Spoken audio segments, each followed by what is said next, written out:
Hi, Kelly here from freebiefindingmom.com.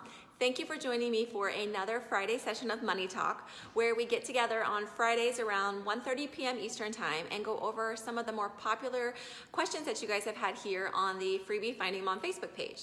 So today's question, the first question comes from Eva. Eva's question is my sister-in-law and I have decided not to exchange gifts between our families this year because money is tight, but we want to do something special for the kids. She has 5 kids and I have 2, so a gift exchange wouldn't be fair. I was thinking of getting together for dinner and a Christmas movie, but do you have any other fun and inexpensive ideas? Thanks, Eva, for your question. And you guys, by the way, came up with the best ideas. I honestly can't wait to even try some of these myself. So Holly has said, make cookies and let them decorate them before a Christmas movie marathon or a slumber party. My son, I know, would love that. Danielle said, hide simple Christmas ideas. I love this idea, Danielle. So Danielle says, hide simple Christmas ideas like nativity or ornaments or pictures of Christmas around the house and do a scavenger hunt. So what a fun idea that would be. The kids, I'm sure, would love that.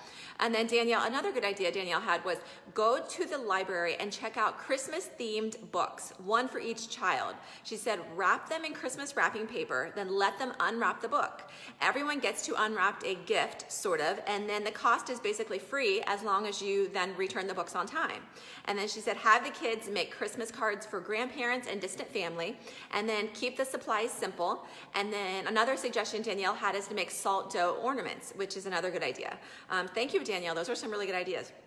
Lisa said bingo game with small and inexpensive prizes, another really good fun idea. Liz said you can go bowling and have a burger.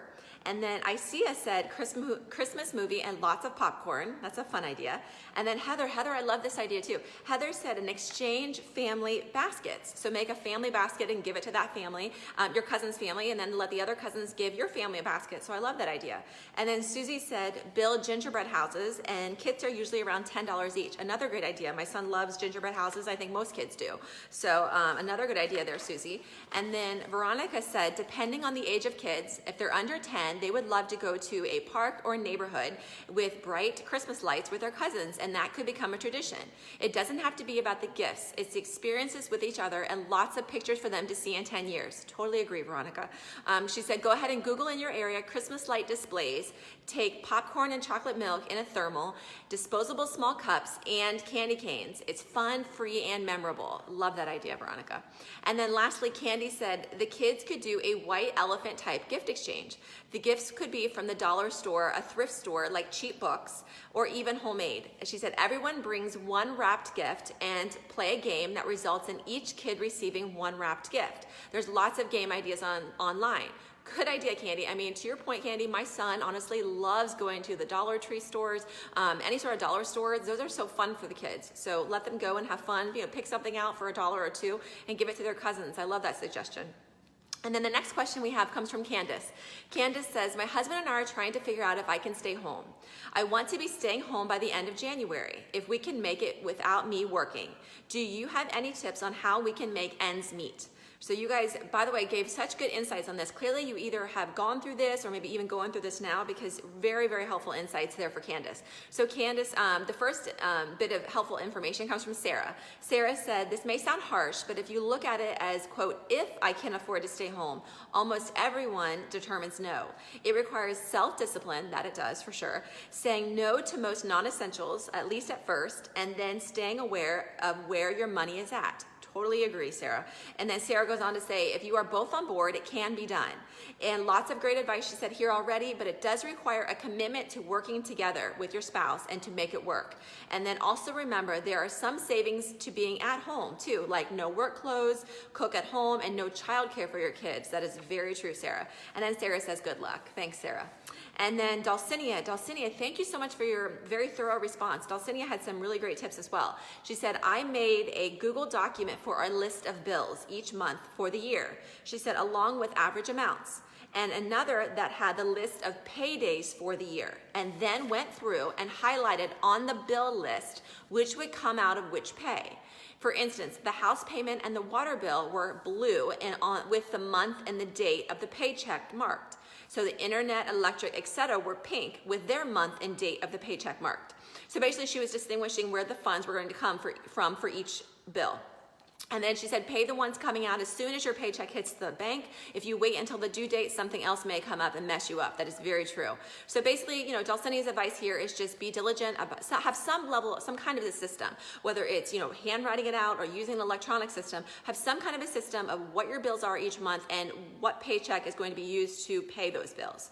And then be diligent, obviously, about paying them on time. And then Dulcinea goes on to say, also, meals may need to be a lot simpler. We eat a lot of rice and $1 bags of frozen veggies, along with just a little bit of meat. She said, buy the larger amounts when you can because they are cheaper in the long run. Very true. And then she said, find some cheap and even better free things to do in your area.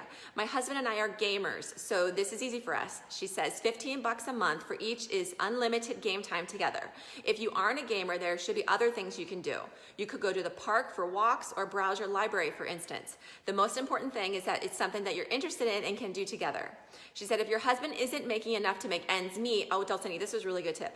She said, if you're not making enough to make ends meet, there are small scale jobs that you can do from home if need be. Transcription work, answering phone calls. I will also add in there like virtual assistants. There's a lot of different types of virtual assistant jobs that you can get.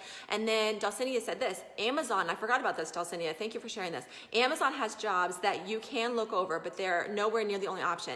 Dulcinea dropped the link to Amazon's workforce site. And so if you want to check out that link, it's mturk. That's mturk.com. And there are where, like I say, they have different Amazon jobs that you can do basically 24/7 all the time. So check out those if you're looking for at-home job opportunities. Thank you for dropping that link down there, Dulcinea. And then she goes on to say the biggest thing is going to be cutting out the stuff you don't need. If you or your husband like to shop for fun, that will have to stop or at least cut way back. Not many trips out to eat or to the movies or other entertainment that requires money. Snacks at the grocery store are a big one. That's true. Snacks can be so overpriced. They're cheap on their own, but they add up fast. That's for sure. And then she says, I'm sure other people have more ideas for you, but I hope this helps. Good luck getting everything worked out. Thank you, Dulcinea, for that. And then Danielle says, we're going through the same thing. So Danielle is actually going through this just like you, Candace. And she said, at the end of May, I'm going to stay home, and we have taken the last month figuring out a budget. And we discovered in the past that the weeks I haven't been at work, I cook more meals, and we save by not eating out. That's a good point, Danielle. And then she says, good luck figuring it out. Figuring out our budget was the hardest, but I really want to be around more for my kiddos, and we found a way to do it, and I'm so excited. Thank you. That's awesome, Danielle. Congratulations. Enjoy that time that you're at home. And then Charlotte said, if you have kids, taking in another one to babysit can often supplement your income quite a bit. Good point, Charlotte. Yes. So, Candace, maybe an option is if you have a friend has 1 or 2 kids that you could just, watch a few days a week. That could also be another way to bring in some additional revenue. And then Charlotte said, do you have a budget, and can you meet all of your needs with your husband's salary? I would try living on one salary before I quit my job, or could figure out a way to make additional money while staying home. Have you considered keeping a kid or 2 of friends to help? Another person that suggested that. Thank you, Charlotte. And Jessica said, I use things like Shopkick and Ibotta, and even good idea, Jessica, and even Perk TV and Viggle, which I have never heard of. I gotta look into those. Perk TV and Viggle to make some extra money while staying home. I will check those out, Jessica. Thank you for those. And then Cassie said, I did mystery shopping as a stay-at-home mom. It helped a lot. Also being diligent about meal planning, and using coupons with sales helped a lot too. Very true, Cassie. So thank you guys so much for sharing your insights on those questions. I will add to that, basically, Candace, the key for you is going to be when determining if you can stay home. First and foremost, what are you spending your money on each month? You're going to have to sit down with your husband and either do it by pen and paper or electronically and figure out exactly how much you're spending every single month. You know what his income is, so you'll be able to know right there if you can even cover it. In addition to that, look for ways that you could save. So just go ahead and take a look. Is there anything you could either cut out or at least cut back on?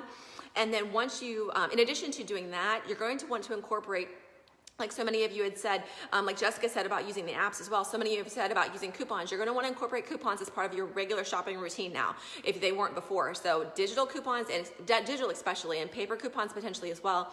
Also think about using those apps like Jessica had said, especially Ibotta. As we've talked many times before, people have saved thousands of dollars using Ibotta. So the key is really going to be, first and foremost, Candace, know how much you're spending every month, where you're spending it. And then that will help you gauge like what your gap is, basically what you need to cover. Then after you realize that, see for any ways that you can save any money or cut anything out or greatly reduce that expense. And then your thought process on shopping should really be, how can you maximize your savings? Using coupons, shopping sales, combining coupons and sales. And then, maybe when it comes to meal planning, cutting back, like Dulcinea said, on the amount of meat that you eat, at least for right now. And then also meal planning is going to be key. Meal planning, and consider doing some freezer cooking. The best thing you could do, I feel like, when it comes to saving money, especially on food, is to really plan ahead and plan your meals out, and to try to buy items that are in season and that are on sale. And then lastly, also I would say make sure that you're looking for, when it comes to entertainment, you're not spending any excess money there. Look for things that are free or inexpensive. And if you still need to come up with a way to kind of bridge that gap on spending between what you guys spend and what your husband brings in, consider maybe some part-time jobs, like virtual assistant jobs, or like a number of people have said about maybe watching a couple kids of your friends or something a few days a week to just kind of supplement some of that income. But if you want to make it work, Candace, it is very doable, and I think that time spent at home is probably something you will forever cherish. So good luck with that. I hope that works out for you, Candace. Thank you guys so much again, as always, for your questions. I really appreciate it. A couple things I want to make sure that I remind you of. First is, don't forget to grab today's Kroger freebie. It is high brew coffee cold brew. So you can grab that coupon today. I'll drop the link down here in the comments as I hop off this video. And also, one other thing, if you still need any gift ideas, especially stocking stuffer gift ideas for the holidays, as I jump off this video, I will drop a couple of links for you. One is I have 101 stocking stuffers for kids. Lots of fun, really good ideas for kids of all ages. So I will drop that link down here in a second. And then I also have a brand new post out from this week. It is 50 inexpensive stocking stuffers for adults. So that's 25 for women and 25 for men. And there's lots of good ideas. I mean, on there, quite honestly, you may need ideas for your spouse, but also if you just have a friend, you want to kind of get something, kind of small for them, but just a nice little gesture of appreciation. Check out that list for some gift ideas as well. So I will drop links to the Kroger freebie and those 2 stocking stuffer posts down in the comments here. As always, thank you so much for your questions and for answering everybody's questions. I love just how supportive this community is, and thank you for taking the time to do that. And thank you for taking the time to watch this video. Thank you so much, and I hope you have a wonderful weekend. Bye-bye.